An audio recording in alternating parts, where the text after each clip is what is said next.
रविंद्र पुरी ने ABP news पर कहा, महंत नरेंद्र गिरी का सुसाइड नोट फर्जी। बीजेपी सांसद साक्षी महाराज बोले, सीबीआई जांच हो। कांग्रेस ने कहा, षड्यंत्र की बू आती है। पंजाब के पूर्व मुख्यमंत्री कैप्टन अमरिंदर सिंह की कांग्रेस के खिलाफ बगावत। बोले, 2022 में भी सिद्धू को नहीं बनने दूंगा मुख्यमंत्री, उनके खिलाफ तगड़ा उम्मीदवार उतारूंगा। 4 दिन के अमेरिकी दौरे पर पहुंच रहे हैं प्रधानमंत्री मोदी। बोले, बाइडेन से रणनीतिक साझेदारी और यूएन में कोरोना संकट और आतंकवाद से निपटने की जरूरत पर होगी बात।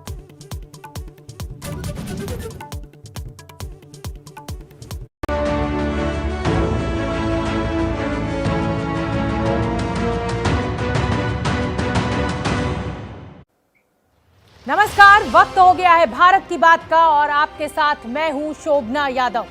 आज महंत नरेंद्र गिरी बागंबरी मठ की भू समाधि में विलीन हो गए, लेकिन पीछे छोड़ गए अपनी मौत से जुड़े वो सवाल जिनकी तलाश में पुलिस प्रशासन ने एड़ी चोटी का जोर लगाया हुआ है।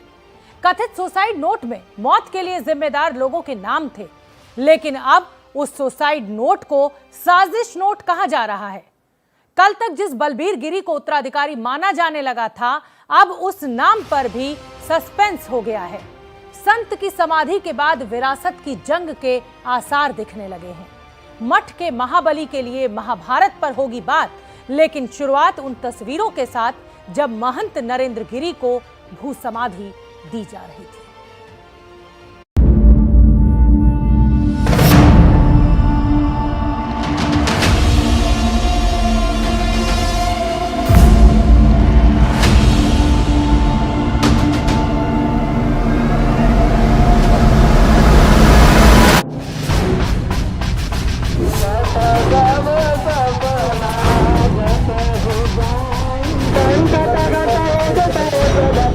घरों की महिलाएं हैं, पुरुष हैं, वो इंतजार कर रहे हैं कि आखिरी दर्शन कर सके नरेंद्र गिरी जी के पार्थिव शरीर का। भीड़ थी, इसलिए स्नान वहीं से कराकर देखिए आप, जो संत समाज है वो अब वापस लेकर जा रहे हैं।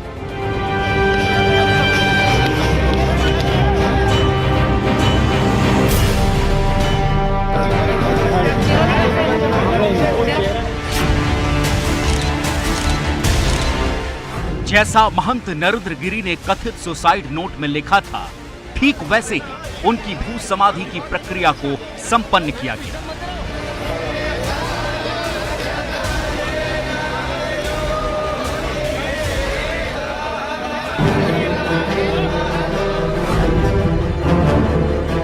प्रयागराज में बाघंबरी मठ के उसी नींबू के पेड़ के नीचे महंत नरेंद्र गिरी विलीन हो गए, जहां उन्होंने समाधि देने की अंतिम इच्छा जताई थी।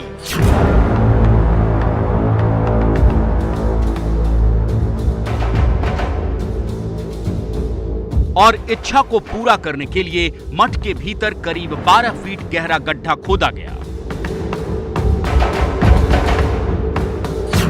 एक तरफ समाधि के लिए मठ के भीतर गड्ढा खोदा जा रहा था और दूसरी तरफ महंत की अंतिम यात्रा की तैयारी हो रही थी।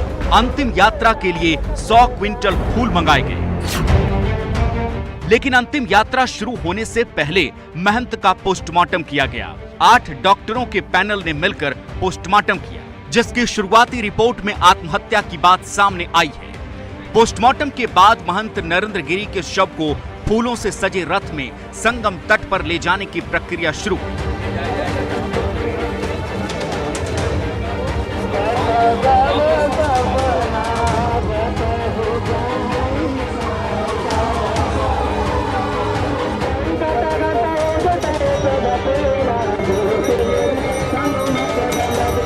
रास्ते में भारी भीड़ थी।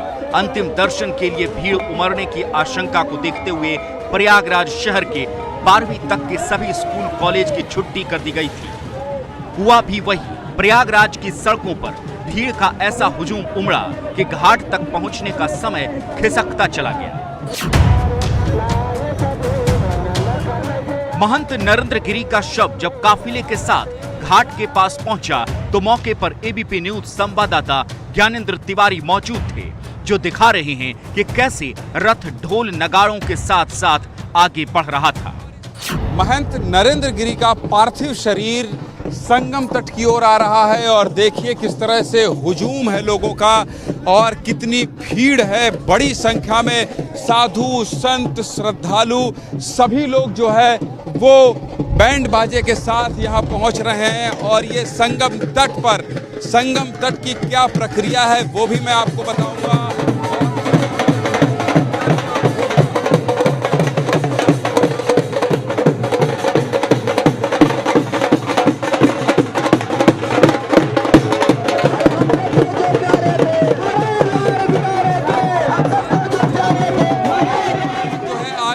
एक गाड़ी है और ये जो रथ देखिए आप फूलों से सजा हुआ है यहाँ पर।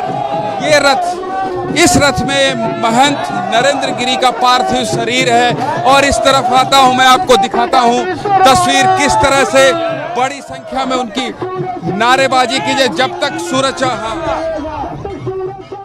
महाराज जी का नाम रहेगा। दरअसल साधु परंपरा के मुताबिक भू समाधि से पहले महंत नरेंद्र गिरी के शव को संगम में स्नान कराया जाना था।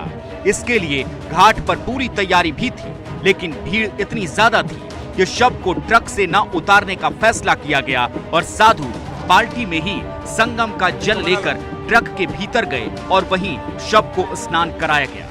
ये देखिए संत जो हैं वो वहां से जल लेकर आए हैं और ये कौन सा जल है, यहाँ नहीं उतार रहे हैं क्या संत जी? नहीं, बस बागम्बरी मठ ले जाएंगे आप। अच्छा, ये जो लेकर आए थे आप, ये क्या था? ये जल जो है हमारे महंती जी को दिया गया था। अच्छा। हाँ, ये जो जल है वो दिया गया था, उस जल को लाकर यहाँ पर गंगा जी में विसर्जित किया गया है और जो महंत नरेंद्र गिरी हैं वो देखिए यहीं से जो साधु संत हैं वो उनका अभिवादन कर रहे हैं और वो यहीं से विदाई दे रहे हैं। यहीं से उन्हें यहाँ आना था, यहाँ नहीं लाएगा।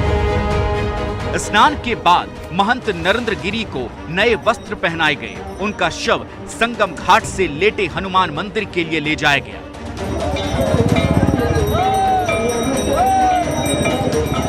रथ जब लेटे हनुमान मंदिर के लिए जा रहा था तो चारों तरफ बस हनुमान चालीसा का पाठ सुनाई दे रहा था।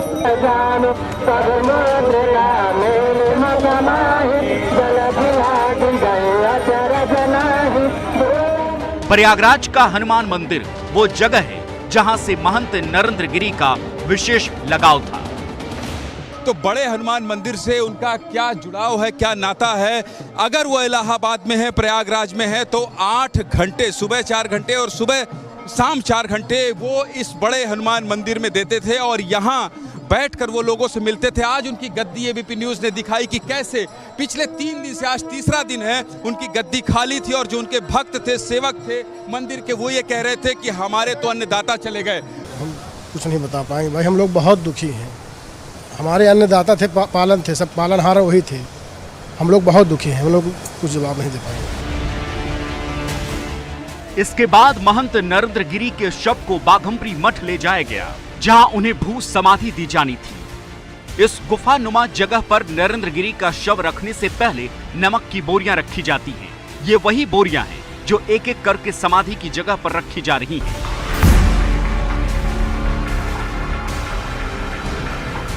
जब समाधि स्थल से जुड़ी सारी तैयारी पूरी हो गई तो नरेंद्र गिरी के शव को नीचे ले जाया गया।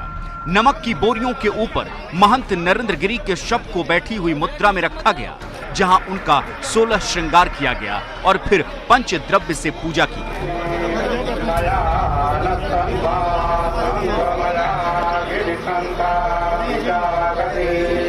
जैसे जैसे उनका पार्थिव शरीर भू समाधि के लिए गड्ढे की तरफ ले जाया जा रहा है, सारे 13 अखाड़े के प्रतिनिधि हैं और वहां पर जो पंचगव्य और 16 श्रृंगार के लिए जो अमान होता है, जो शिवलिंग की पूजा होगी, वो सारे संस्कार 16 श्रृंगार जो होता है, यहाँ पर ब्रह्मलीन हुए महंत के जो भूमि समाधि होती है उसको उत्सव की तरह मनाया जाता है।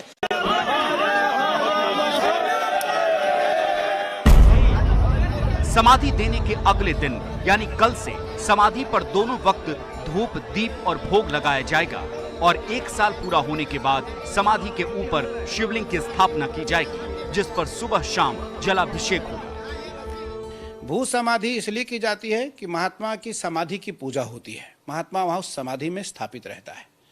तो भगवान शरीर में रहते हैं। भगवान का अर्थ है प्राण, प्राण का अर्थ है आत्मा। तो आत्मा शरीर से निकलता है और शरीर पंच तत्व में विलीन हो जाता है। तो महात्मा जो होते हैं वो कहीं न कहीं परमार्थी होते हैं, तो इसलिए उनकी भू समाधि होती है। दूसरी बात, नींबू के नीचे कुछ महात्माओं की समाधि स्वतः होती है और कुछ महात्मा की समाधि परंपरागत होती है, लेकिन यहाँ पूज्य नरेंद्र गिरी जी महाराज ने अपनी नींबू के नीचे समाधि का जिक्र अपने सुसाइड नोट में पहले किया। समाधि वाली जगह पर बैठे ये वही बलबीर गिरी हैं, जिनका नाम बतौर मठ के उत्तराधिकारी कथित सुसाइड नोट में लिखा हुआ था। माना जा रहा था कि अब महंत नरेंद्र गिरी के 15 साल पुराने शिष्य बलबीर गिरी ही उनके उत्तराधिकारी घोषित कर दिए जाएंगे, लेकिन ये सब कुछ इतना आसान नहीं है, क्योंकि पहले साक्षी महाराज ने और फिर अब निरंजनी अखाड़ा के महामंडलेश्वर कैलाशानंद ने भी सुसाइड नोट पर सवाल उठा दिए हैं। सुसाइड नोट नहीं है, साजिश नोट है। सुसाइड नोट नहीं, साजिश नोट है। नरेंद्र गिरी जी महाराज की राइटिंग नहीं है। नरेंद्र गिरी जी महाराज कभी इस प्रकार से कोई भी पत्र नहीं लिखते थे, इसलिए नरेंद्र गिरी जी महाराज की आप देखेंगे उसमें कहीं महंत साइन है तो कहीं केवल म नरेंद्र गिरी है, तो इसलिए वो साइन भी फेक है। और वो अखाड़ा परिषद के राष्ट्रीय अध्यक्ष थे। जब मीटिंग लिखी जाती थी और हस्ताक्षर करने के लिए कहा जाता था तो 15 मिनट हस्ताक्षर करने में लगाते थे। वो जो आदमी 15 मिनट हस्ताक्षर करने में लगाता होगा वो अपना सुसाइड नोट लिखेगा, और बहुत बहादुर व्यक्ति। तो मैं तो सुसाइड नोट पर ही प्रश्न चिन्ह खड़ा करता हूं।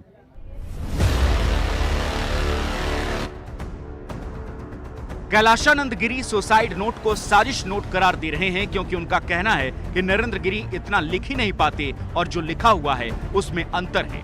ऐसे में जब सुसाइड नोट पर सवाल हुए तो मठ के उत्तराधिकारी के नाम पर भी पेच फंस गया है। जिस बागंबरी मठ में हम बैठे हैं, इसका उत्तराधिकारी कौन होगा? बलबीर गिरी होंगे? ये निर्णय अखाड़ा अभी, क्योंकि हमारी एक अपनी परंपरा, हमारा एक विधान है, उस विधान के अनुसार हम आपस में तय कर लेंगे। क्योंकि आज समाधि हुई है, आज तो हम लोग सब बहुत ही शोक स्तब्ध हैं और शोकाकुल भाव में हम कभी उत्तराधिकारी का चयन नहीं करते हैं। ये तो प्रसन्नता का विषय है। तो जब भी पंच परमेश्वर हमारा बैठेगा और हमारी तय होगी, उस दिन हम यहाँ का कोई न कोई उत्तराधिकारी नियुक्त करेंगे।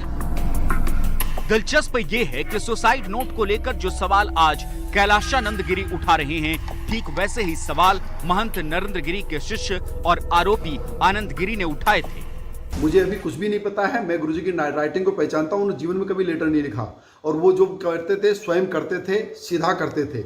अब उन्होंने लेटर लिखा है तो पहले उनकी राइटिंग को जांचा जाएगा, फिर उसके अंदर के मंतव्य को जाना जाएगा। मुझे पूर्ण विश्वास है कि गुरुजी सुसाइड नहीं कर सकते। इसके बाद महंत की मौत की गुत्थी में नया मोड़ आ गया, क्योंकि बलबीर गिरी वो पहला नाम बनकर सामने आए थे जो सुसाइड नोट के सही होने का दावा कर रहे थे।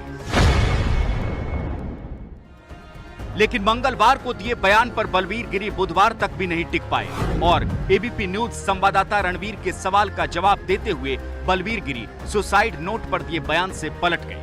मैं इतना समझता हूं कि जहां तक मैंने वो राइटिंग देखी है, जो लेख लिखा हुआ है, वो गुरुदेव के हाथ के अक्षर है। बरोबर है? नहीं, मैंने पहचानता, और मैंने सरकार को, सभी को यही बोला है कि जो जांच का विषय है, ये जांच का विषय सरकारों का है।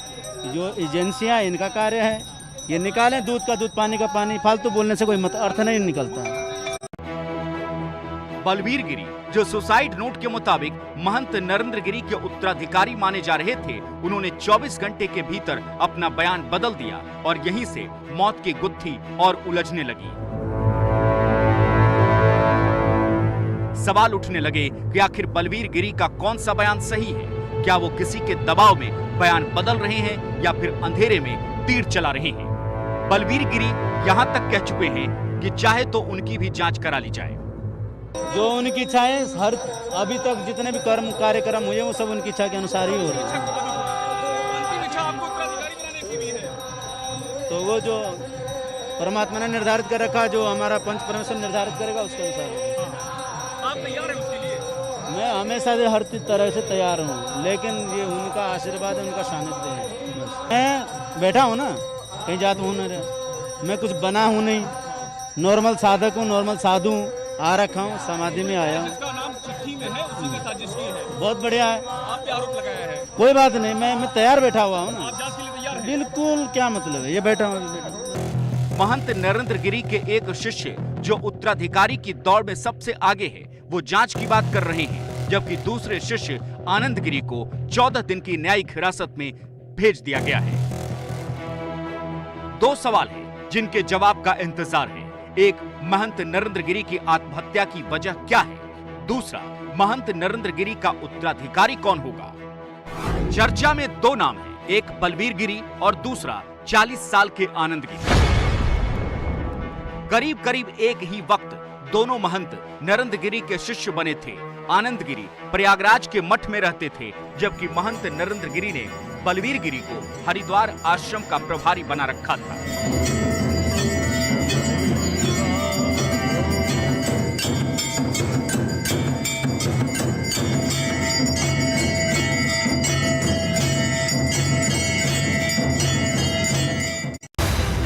नरेंद्र गिरी के दोनों शिष्यों का सच क्या है, जरा उसको समझ लीजिए।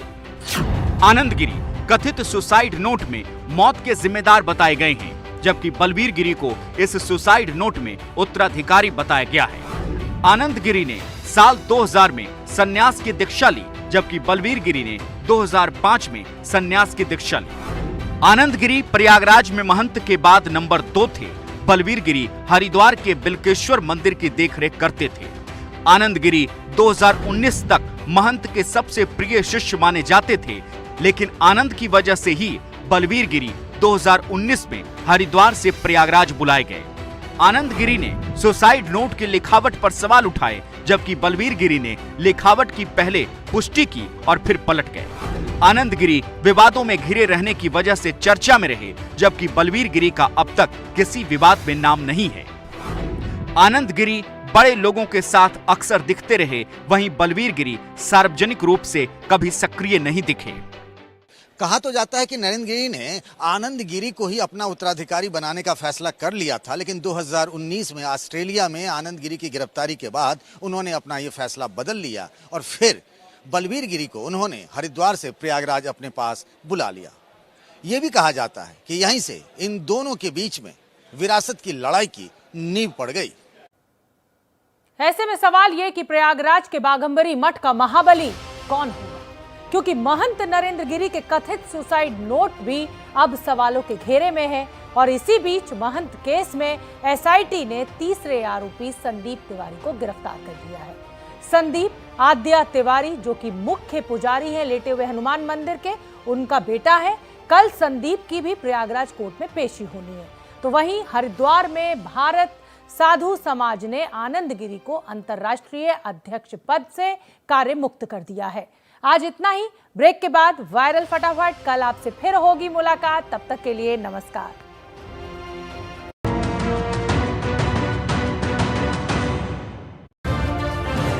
बलवीर आनंद की जंग, साधु समाज किसके संग?